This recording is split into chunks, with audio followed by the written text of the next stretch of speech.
Welcome to the Sports Desk on Sin 90.7 FM. That was just The Preachers with I Know a Girl. And you're here with Lucy and Michael. And we've got another big show. Huge show ahead. It's been another big weekend of sport. And, of course, it was the last round of the Women's League. Boy, haven't we enjoyed it. It's been so much joy to watch. So much excitement each week. And it was taken to another level again this weekend. We had two of the highest scores for the Women's League for the year, 70. So huge scores. That's 11 goals for one of the sides. So that's absolutely huge. And it's finally confirmed. We have Brisbane and Adelaide in the Grand Final. Yep, which is like two teams which were never expected to make the Grand Final, but somehow they've both found themselves in there. But in other AFL news, round one kicks off this week, which will be pretty huge. Thursday night, Carlton and Richmond again. I don't. That'll be interesting. I think. That'll be interesting. If you're a Carlton fan, I don't know, wouldn't be holding your breath. Yeah, for a so great I think season. you can press full forward on this season. But of course, there's more big news in the cricket. Australia didn't have the best day yesterday, but India polled on the big runs and the pressure. So it's going to be interesting today to see whether Australia can hold out for a draw. Yeah, definitely interesting if they can hold out for a draw. Tough conditions over in India as always. But then there's also some A-League results that we can talk about and a little bit of controversy in the A-League this weekend as well. And also, probably not surprising controversy, but Kyrgios once again has gone off and done something slightly annoying. Yes, so all Australian fans are going to have to hold their breath again before we see the very, very best of him. But he's showing good signs, but he's done something a little bit wrong. Yeah, and then to round out the show, we're going to have more correspondence from Liam. Ah, yes, of course. Liam is in Ireland at the moment, and he's almost at the end of his fabulous journey. But it'll be great. He's doing some more reports on some of the sport over there. I think he was at a Gaelic game just a couple of hours ago, so he's got full correspondence from that as well. Of course, you're listening to the Sports Desk on Sydney, and that one was Lonely by Montaigne. You're listening to the Sports Desk on Sydney 90.7 on a marvellous Melbourne morning. You're here with Lucy and Michael, and we are talking Women's League football, AFL. What a big round it was, and sad it's over. I mean, almost over. I mean, we've got the big grand final coming up next weekend, and we're just all so excited about it, particularly because there were some big results on the weekend. We're going to start off with the first one. It was Melbourne up against Fremantle, and this was an important match for Melbourne coming in because if Melbourne got a big percentage boost, they could have easily cemented their spot in the grand final, all depending on whether Adelaide, what they did with their results. But, Melbourne sitting on the fringe all year out of the top two. And it was a big win. It's a big win. But unfortunately, with the results that went Adelaide's way, they didn't make it, unfortunately. But I think they'll take a lot of confidence out of this season. I think they will take a lot of confidence out. They started very slowly, that loss against Western Bulldogs. Yeah. And I reckon if they won last week against Adelaide, they would be in a completely different situation. But I couldn't quite believe when I saw the score and it was like 70-16 or something like that. Oh, unbelievable. It was huge. I mean, after those two goals that Fremantle kicked in the first quarter, they didn't kick another goal for the rest of the day. They kicked one behind after half-time, and that was it. So Melbourne were just prolific. And some of the big names, of course, who played well in this game. Doesn't surprise us that, Daisy Pearce, again, amassed with 22 disposals. She was just unbelievable. But it was all the midfielders for Melbourne, I thought, that did really well. The whole pack, they did hunt in packs, and they had Alyssa O'Dea, Karen Paxman again. Just their precision in the midfield, just the cleanness that they had. And of course, with Fremantle losing their captain, they were never going to be a huge chance in this game. That was and you could just big omission from their team, considering the game that she had the week before as well. Practically won it for them. Exactly. But I think Melbourne probably will feel a bit unlucky considering that they had to wait on the Adelaide result, and they literally stepped up so much on Saturday in that game against Freo, but alas, it just wasn't their turn yet, I don't think. Wasn't meant to be. Yeah, wasn't meant to be. Yeah. But it was a good day for the D's. They did play very well. And even Kat Phillips, She showed her true potential. She did. She's very young, so she's got plenty left in her. And, for a player who, is just very versatile as far as all codes are concerned. She used to be a, believe it or not, frisbee player, ultimate frisbee player. And look, I myself, I've tried playing frisbee and I fail and fail miserably at it. I don't have a dog to help me along, and I tell you what, I usually get falcons to the head, so it's not too good. But, you know, Kat Phillips, she's an amazing talent, and again, she showed, just what she can do for Melbourne. So they can re-sign her again. She'll be very good next season. She'll be very good next season. But then the game after Melbourne was not, it was high stakes for a different reason. Yes. It was the game of the inaugural AFLW Women's Spoon. Oh. Yeah. And luckily... The one you don't want to get. Exactly. Luckily, I think Western Bulldogs pulled it off. They did. Won the game and sort of finished their pretty horrible season on a high note. They did, and you know and that's what I was saying before. You know, in that win against Melbourne, to start the season off, you're thinking, the Bulldogs are a serious chance, and I think we were even saying the Bulldogs might have a chance to win. Yeah, everyone said the inaugural Women's League title. Yeah. But it's been really dismal from them this season. But a couple of positives from this game, 32-point win is always very good in the Women's League, and they kicked away pretty much. GWS only scored 3 goals too, so not a huge score after the first quarter was pretty lackluster, a point to 2 points, so not really the biggest, but the Bulldogs did kick away in the second half, kicking 5 goals to only 1, so they really showed their worth in that second half. So, quality from the Doggies. Quality from the Doggies. Ali Blackburn once again stepped up. She was amazing. Done such a good role being captain without Katie Brennan, which I think the Bulldogs will be very, very sort of upset about losing her for the season. Absolutely. So Katie Brennan will definitely come back next season and probably, I think, lift them a little bit, but, good on them. Good on Ali Blackburn for doing it as well. And she's only 22, so... Only 22, so she's got heaps of potential. And 25 disposals and kicked the goal to put the icing on the cake for their season after the Sirens. So, very good for them. GWS marquee player Emma Swanston, though, she continued a good form from her hamstring injury, so picking up 18 disposals.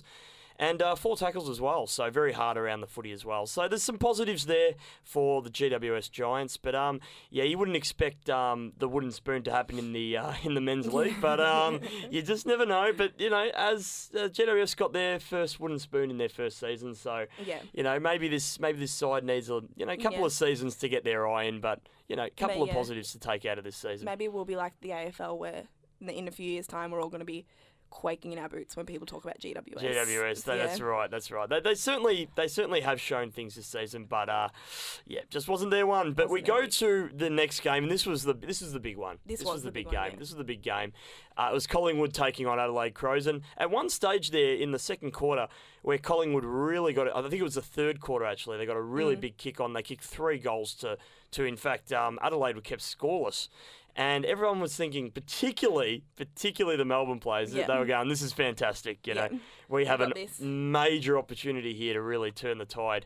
But it was a surging Adelaide Crows. It was a surging Sarah Perkins. Sarah Tex Perkins. Wow. I was about to say, she wasn't going to let Collingwood just run over them, I don't think. No. She turned it on. Her and Erin Phillips turned 7 goals between them. 7 goals between them.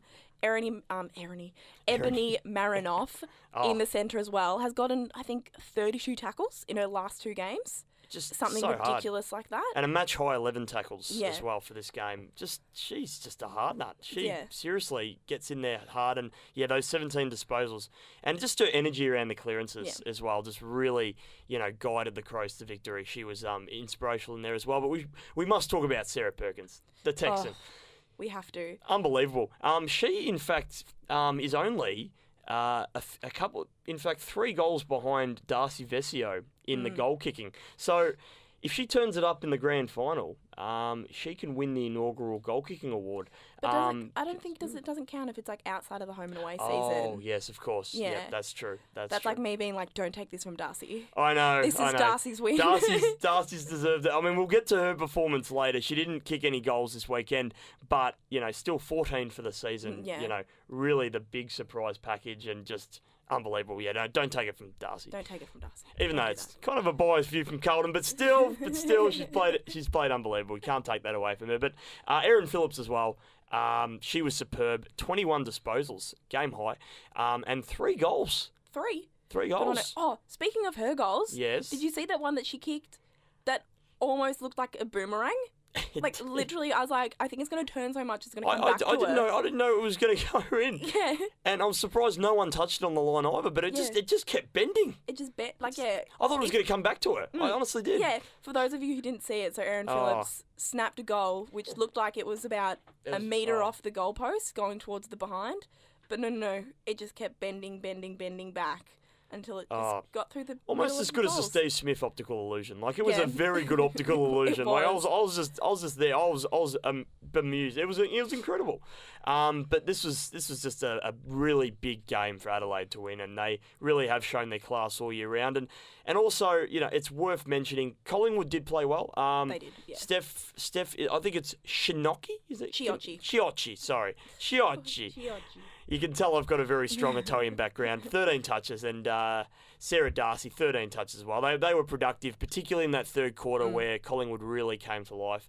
And Australian cricketer Jess Cameron and marquee forward Mo Hope, they finished with 2 goals apiece. That's pretty Mo good. Hope would be happy with the end of her season. She gets to 7 for the season, which is probably you'd say on par, maybe a bit below par because she had so many expectations going in. And you'd say that's like pretty. You'd say she'd be happy with that, considering I think so. the expectation after those first couple of games was that That's right. she was going to kick like 2. But imagine if she kicked 6 last week, she would have been 1 behind Darcy. Wow. Wouldn't have that been Imagine interesting? that, yeah. If you could have kicked straight, it could have been a completely different story. But yeah, she was carrying an injury this season, so I expect even bigger and better things from her next season as well. So big win to this win. Adelaide. What does it mean? Means it's a grand final. Exactly. Absolutely, and that's the most important part. They qualify, they're in, they're playing Brisbane, and there might be a bit of redemption there. It might be a little bit of redemption there. But we must go to the team that is going to be in the grand final. They opted not to rest players in this game, so that was a bit interesting. It was an interesting call, especially considering I think Taylor Harris and Frederick Traub are nursing pretty mildly serious injuries as well. That's right. But they were there. They didn't rest them. They were there, and quite honestly, were Probably there to should have play. rested. Probably should have rested, but they played very, very well, which I think will be good for momentum going into the grand final. That's right. Especially Frederick Traub. She is just such a presence everywhere on the ground. Like, it doesn't matter where she is, she has an influence. It's she's quite a giant. amazing. Yeah. And, her in the ruck, her taking her big contestant marks in the forward line, she just is a mountain of a player. Yeah, and so she will be crucial next week in the grand final. But yeah, big game. It ended up being a draw, which is just unbelievable. So that's the second draw of the season. After the first couple of quarters were very, very interesting. 1 goal. 1 goal to 0, and then the first. second quarter, I think it was 1 goal apiece. And then it kind of broke open in that last quarter. 4 minutes and Carlton scored 3 goals. It was unbelievable. We were. 20. Carlton was 18 points behind with 5 minutes to go and somehow managed to grab a draw, which we were pretty happy with. It means that Carlton's undefeated at home. Yes, which is good. That's correct. That is correct. But also that Brisbane maintained their unbeaten run. And we must talk about Darcy Vessia. Now, she didn't kick any goals this weekend, but that final quarter, after being kept to 1 disposal leading up to that last quarter, she was just inspirational in that final quarter. She gathered 7 last quarter touches, and she just looked like she really, really wanted to get her side over the line, and she almost did. She almost did. She was very unselfish as well. She was. She could have kicked that goal to even the scores, but passed it off to teammate Bianca Jacobson, and she's like, I'm not gonna seal the deal on my goal kicking award. I'm just gonna, it's all about team first, which we definitely do respect on the sports desk. So she was brilliant. Lions midfielder Emily Bates, 22 disposals. She was brilliant, and then Megan Hunt was also best with 19 disposals. But it was Brianna Davey again. She was unbelievable. And Lauren Emil, 31 disposals. Oof.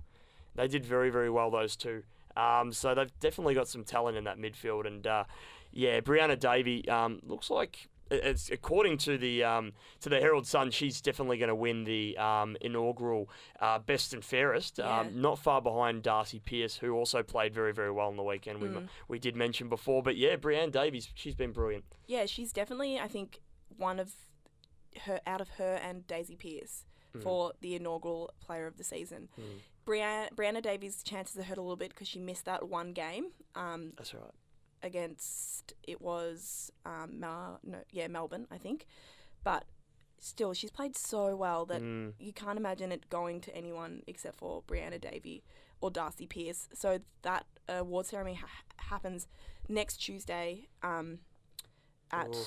it's a very sort of a low-key sort of affair. It's not like the Brownlow. There's been nothing really about it. I don't know if it's going to be televised or anything like that, but first off, there's obviously the grand final, but that'll be discussed, I think, at length on Friday. It will. But who were your votes for this week, Michael? Yes. Well, first and foremost, Liam has also submitted his vote, very good for him. So he's given, and I'm not gonna judge him on his votes. He's given one vote to Sarah Tex Perkins.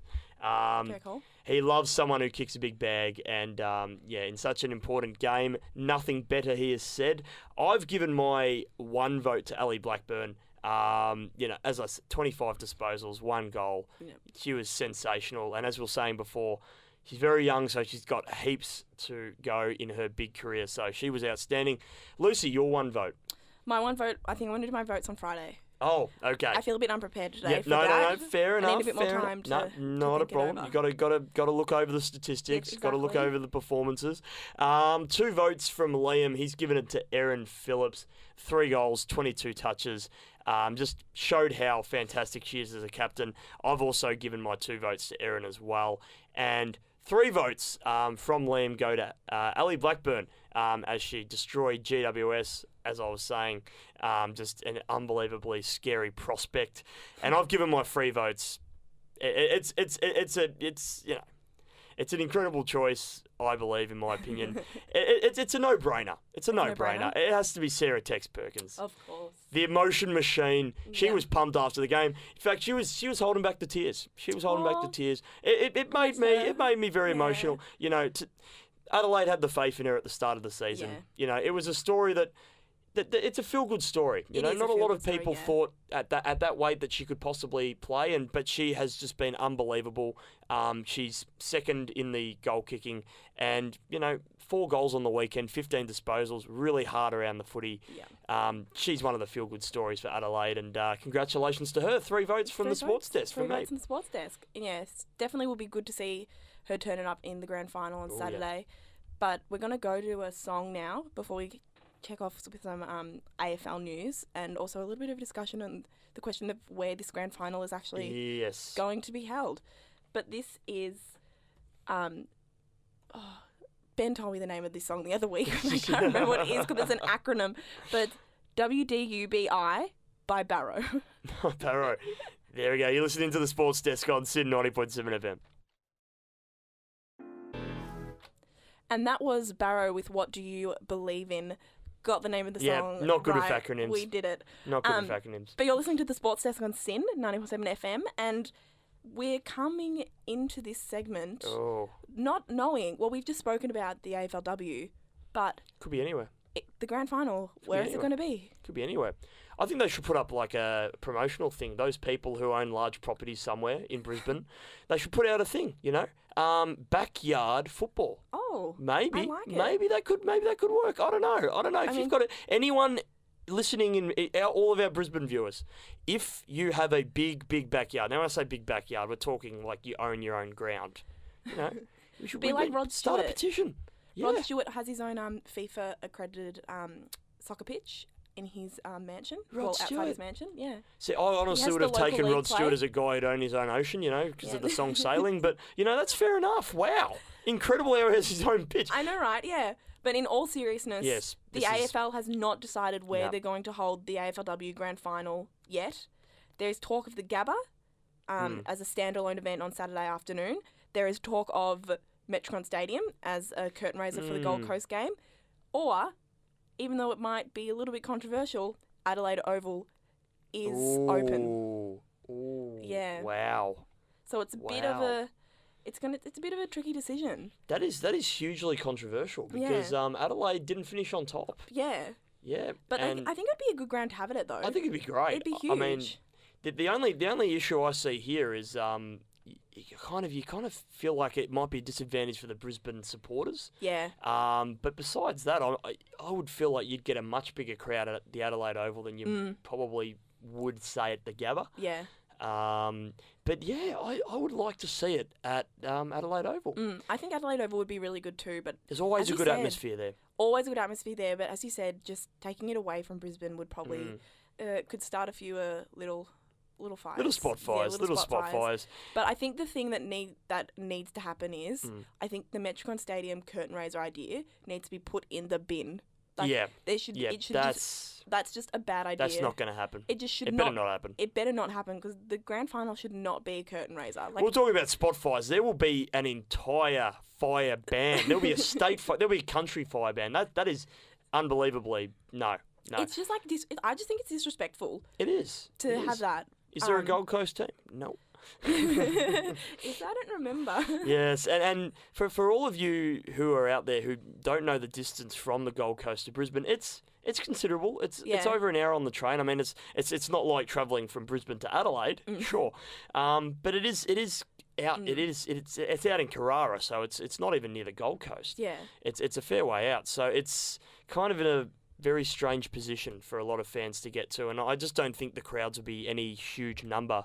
At Metricon Stadium. That's what I think too. I think if you played it, and like historic stadiums like the Gabba and Adelaide Oval, which they've got their own a little bit of history. They're like good grounds. I think it would be very nice to hold the AFLW Grand Final there. But hopefully news on that will come soon, considering that the Grand Final is on Saturday. Yes, there's not a lot of time. I'm about to say time is running out, and I bet if you're going to training, if you play for Adelaide or Brisbane and you were going to training this week, you'd sort of be like, I'd like to know where we're playing. Yeah, that could be because good. You kind of, I know for a fact, whenever you train for football, you kind of need to have an idea in your mind about what kind of ground you're going to be playing on. Yeah. So you can adjust to the kind of dimensions, because all grounds are different in width and length, and you need to try and adjust to those kind of stuff. I mean, they're obviously going to be doing their research on each other, for both of the teams, but you need to know where you're going to be playing. It's important. It's priority. Especially Adelaide if you're going to be travelling. That's right. And or even like that little cloud that could be hanging over Brisbane where they don't know whether they could be travelling. And if they're travelling, that's travelling 2 weeks in a row. So it is.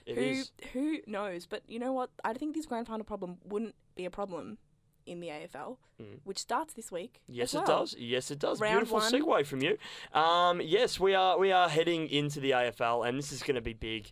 It all kicks up on Thursday night, where Carlton are going to play Richmond, and it's worth mentioning that there are a couple of injury clouds that are floating on all of the teams. We're going to start with Adelaide because Walker and Sloan are a bit touch and go as far as their preparation for Adelaide's first game, and they could also be playing alongside in the SANFL alongside Crouch and Thompson, believe it or not, who are going to be playing on Saturday, March the 25th. So Seedsman as well is also recovering from a groin injury. So Adelaide have a couple of injury woes going into the first round. All those players could be up and fit and firing, but it all depends on whether they're going to risk them, because it's a long season. It is a long season. I mean, we'll be talking about it until September. I think the grand final is in September again this year. I think it might be, which is nice. Which is October, always good. October the last few years. But yeah, it seems like a lot of big players have cooked themselves in pre-season this year, and a lot of the big names will be missing in round 1. But I think everyone's probably excited for the comeback of Essendon in the home and away season. I certainly am, being an Essendon supporter, and there are a couple of injury clouds over our list. Probably more so Cale Hooker. He's probably going to be the big one. Whether he plays up forward, whether he plays down back, still couple of queries over that. He will play a practice match in the VFL on Friday, so he probably won't play the full game, but if he can get through at least 2 quarters, see how he's faring, then he probably will play on Saturday night against Hawthorn. And then you've got Bell Chambers and Green, who are going to try and push for their claims for their opening round berth, but Bell Chambers at the moment's looking probably the most unlikely out of those two. It'd be good to see Josh Green play. He's played very well in the JLT series. But yeah, it's going to be interesting. And unfortunately, Jaden Laverty, who I used to go to school with, has got a serious ankle injury, which is a big blow. He won't be playing probably until after the mid-season bye. So that is big news. So hopefully, Cale Hooker is up for that game. Yeah. And we did do some AFL predictions the other week with Liam, so we won't do any of them today. But just quickly recap us on who you think will be top 4, Michael. Oof. It's a very difficult decision. I can't see anyone going past GWS as far as the ladder leaders. I think Sydney. I know Liam put Sydney, down in the top 6, but I think they've still got heaps of talent there. They've got their booming youngsters as well in Callum Mills and Isaac Heaney, and they're just going to continue to get better. So I think they're going to finish second. And then as far as third goes, I think Adelaide have got a seriously talented list. As I said, it all depends on how that midfield is going to function, and if Rory Sloane and Big Tex and Walker aren't fit for round 1, then that's a major concern. But you would expect them to be up and running very, very soon. And then I think the Doggies are going to finish 4th. I think the Doggies have got a sensational list, and I seriously do believe that they will be in the top 8. Whether they finish 4th or 5th, that's obviously the question is out on that big question, but I think they've got the potential to finish in the top 4. That's a good top 4. I like it. I think mine, I'm very much similar to you. I think can't go past GWS and Adelaide. They've been 2 strong sides, sort of coming up slowly. Oh yeah. But now you can tell that it's kind of like it's their time. Also, Sydney. I'm a Sydney supporter, and I think that we've earned our place in the top 4 the last few years, and I don't see that changing now. But I think that Western Bulldogs 4th. Maybe even Geelong. Yeah, Geelong. We keep forgetting about Geelong. They did lose a little bit of talent in their list, which might take out a little bit of versatility. But with a club that has both Dangerfield and Selwood, or Dangerwood, as it is also called, you do struggle to see them dropping that far out of the top 6 at least. I even think a club that a lot of people probably don't even have on their horizon would be West Coast Eagles. I think if you look at Sam Mitchell, you look at some of the talent that they have. They of course had a massive fade out in that final against the Western Bulldogs. They have major potential. Major potential. Now we should just quickly mention who's going to be our surprise package this season. What's going to be the team that gets into the 8 that we probably don't expect? Will it be a Melbourne, St Kilda, Essendon potentially? I was literally just about to say I think Melbourne. I think Melbourne will be it.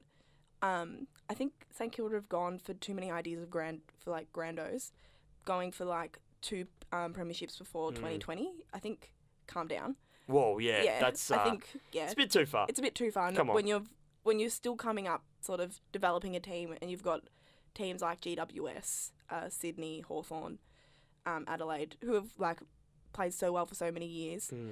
Tough competition, but I do think it will be Melbourne. I think it's their time. I think it is, and I think they've got all the talent there. They've finally been doing some really, really good drafting, and I think they will either finish just in the 8 or finish just outside the 8. I look at St Kilda's list, and I think they're seriously talented, and they lost a lot of very close games last season, and they really gave it to some of the teams such as Hawthorn, and they bet Geelong, they bet the Bulldogs. So I think they'll continue to improve, and I think they'll make it into the 8. Yeah. The biggest question I think around St Kilda is whether they can travel on the road. Yeah, that will be the big one. They didn't win many games on the road last season, so if they can get that right, they will be a serious contender. They've got a lot of good young talent there, which almost mirrors Melbourne. Yeah. So I think those 2 teams would be the big one. Of course, I'd like to think Essendon are going to get into the 8, but I think they're the greatest unknown for 2017. I think you just look at their list; they've got so much talent there. So many good players. They've got so many players coming back. They've got all those young players who did so well last season, like Orazio Fantasia, McDonald, Tip and Woody. Gotta love Tipper. A lot of those players are extremely talented. It's all going to come down to the midfield and the forward line. I think the back line looks very, very settled, but I'm just it depends where we're going to get our goals from. Will Joe Danaher step up this year? It's going to be a big question. It's a big question. There's Lots of so big many questions coming in. So many questions. But it's going to be very, very exciting. Of course, the AFL kicks off on Thursday night.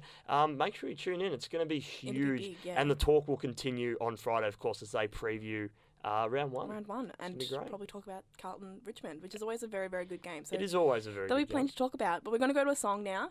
This is Cub Sport with Come On and Mess Me Up, and you're listening to the Sports Desk on SYN 90.7 FM.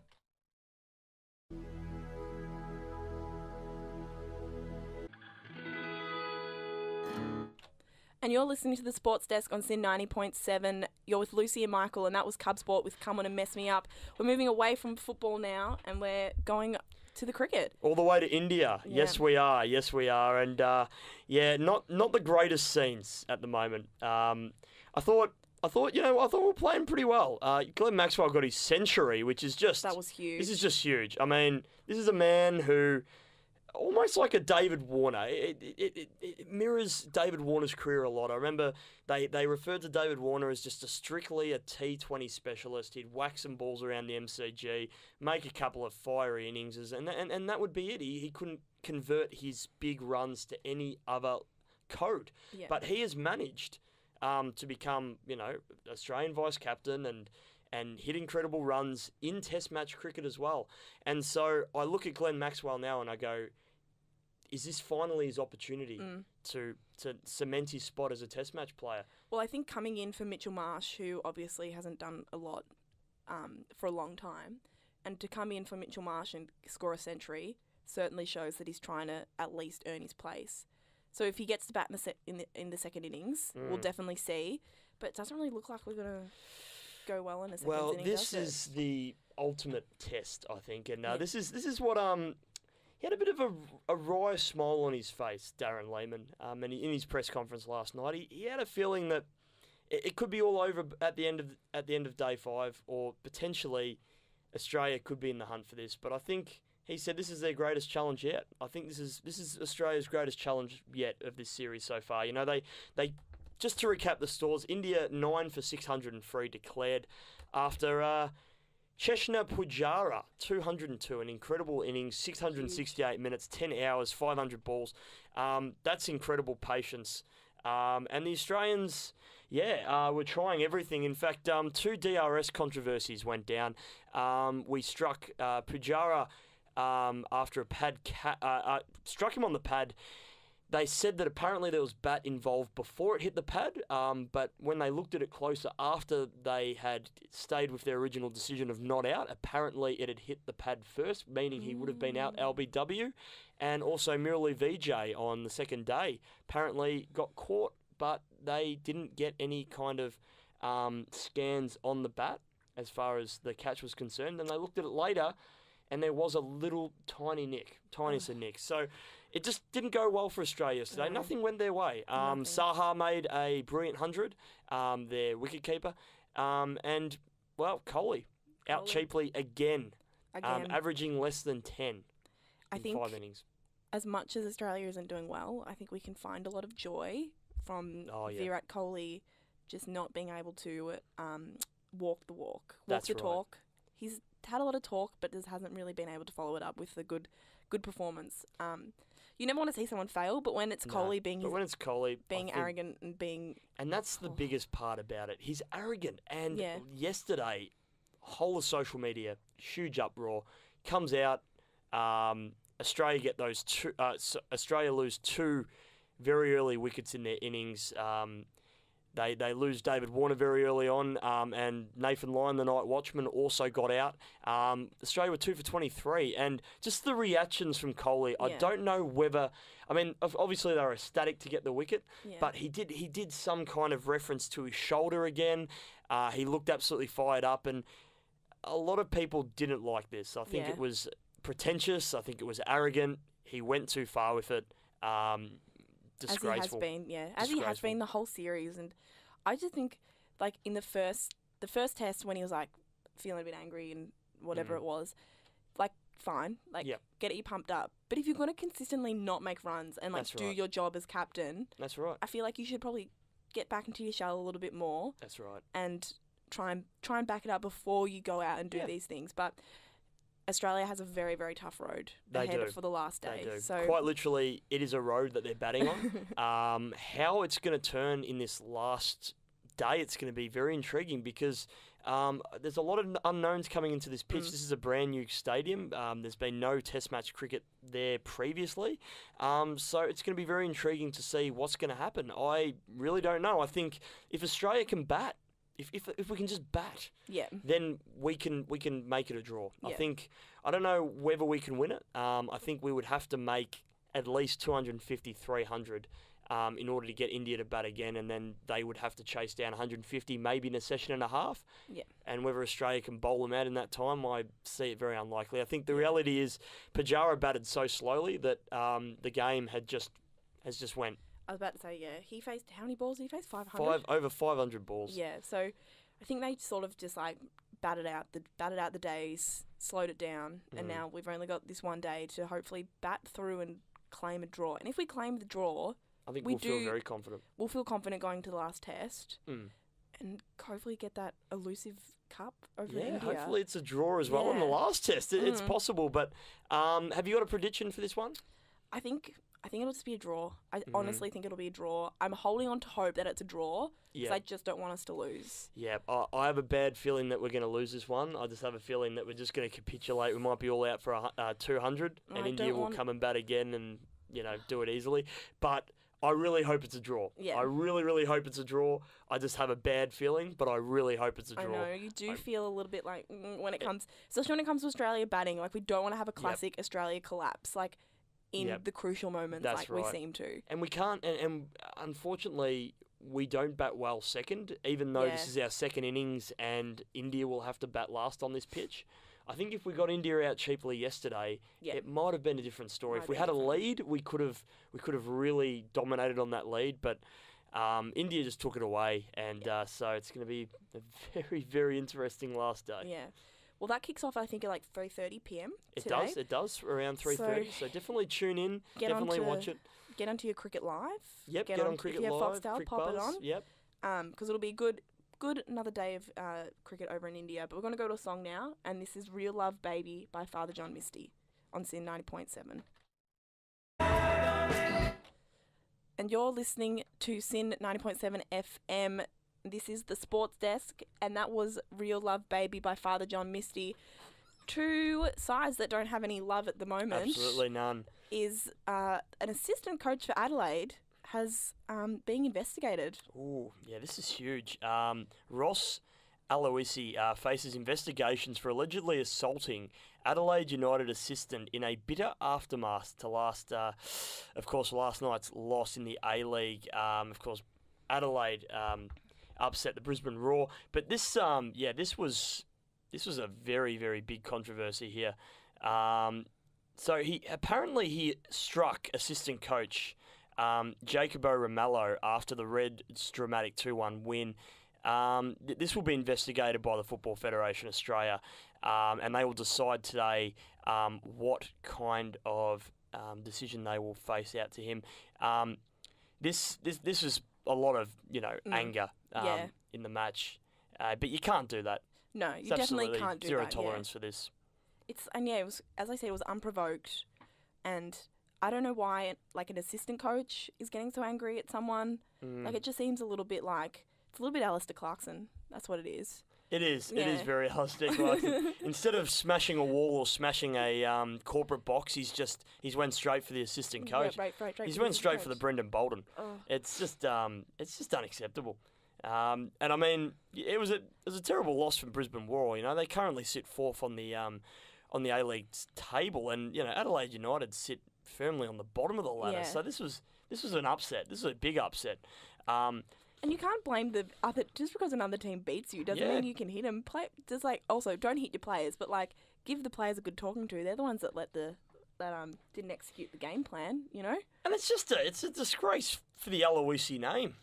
Exactly. Aloisi is a prestigious name in soccer. He scored that penalty. He did over every single year. You cannot forget. Oh, I will never forget running around my house 3:30 in the morning when he scored that penalty. That was a good such a It's great amazing. memory. It's amazing. You So many cannot tears. bring bad name to the Aloisi name. You can't, and this guy's he's just disgraced it. Yeah. He's thrown it out the window. So that's just disappointing. Absolutely no ticker from you, Ross. Yeah. Absolutely no. Well, hopefully FFA deals with him accordingly. You got to change the Could surname. be interesting because FFA doesn't really deal with anything well. So No, they don't. It'll be nice to see what they do with So that. there probably won't be any kind of decision made for at No. least the next 3 or 4 months. Yeah, we'll see. It'll come back just like sort of under the radar. But something that sort of hasn't really also been bad Kyrgios. Kyrgios, yep, 2 absolutely. weeks, not 2 weeks, but 2 tournaments in a row, downed Novak Djokovic. Djokovic. Was poised and ready to face ready. Federer in the Indian Wells. Night beforehand pulls out. Food poisoning.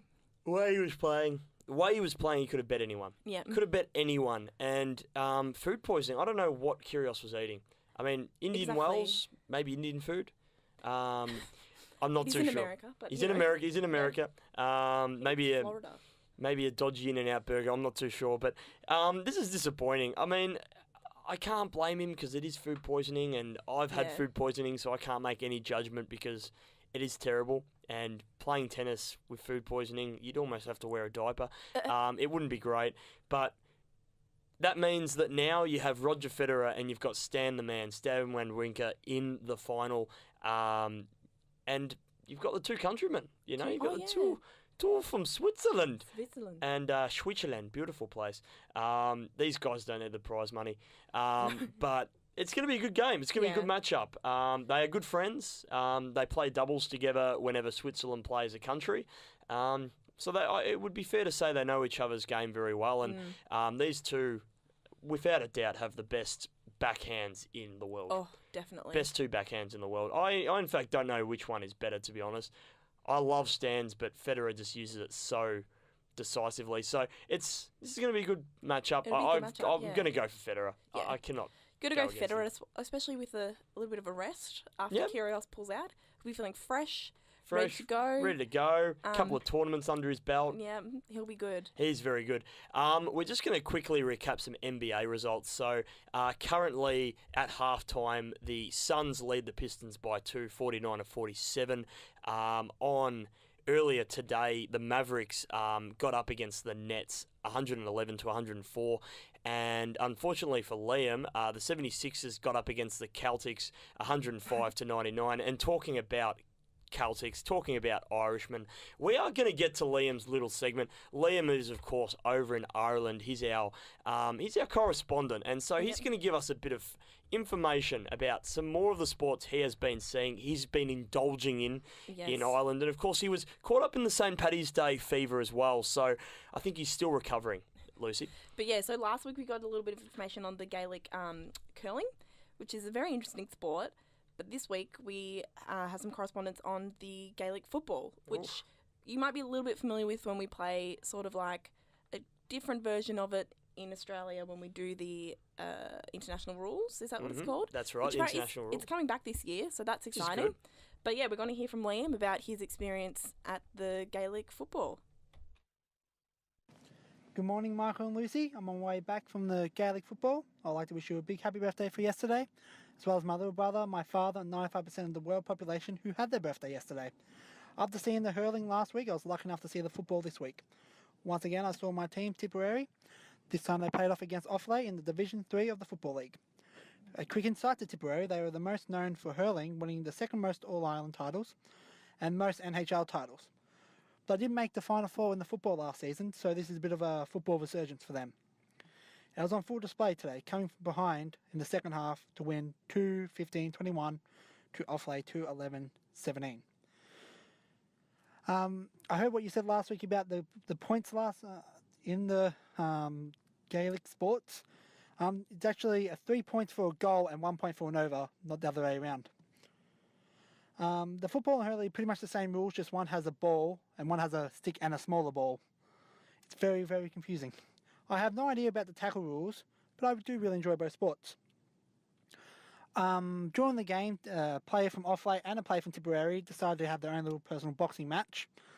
They both decided to get sent. They both got sent off, but it was fun to watch. The crowd really got into it. I hope you guys didn't miss me too much, and I can't wait to join you guys next week. Oh, one last thing. I have Adelaide to take out the first AFLW Grand Final.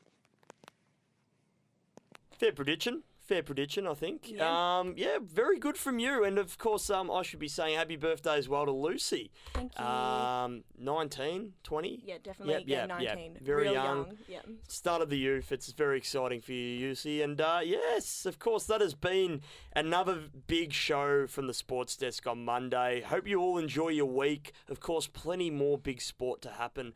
Of course, join us on Friday edition as well. We're going to be previewing the AFL Women's Grand Final, and we're also going to be previewing round 1 of the AFL Men's. And, of course, plenty of big news, of course, as well in the cricket. Definitely follow that. It's final day, day 5 today. Let's hope the Aussies can get up. Let's hope the Aussies can get up. And thank you so much for joining us this morning on the Sports Desk. You can find us on Facebook. And we upload, if you ever miss a show, they always get put up there. You can see our AFLW Player of the Year votes if you need to be recapped on those. But yeah, we'll be back on Friday, and thank you so much for listening to the Sports Desk on SYN at 90.7 FM. All I know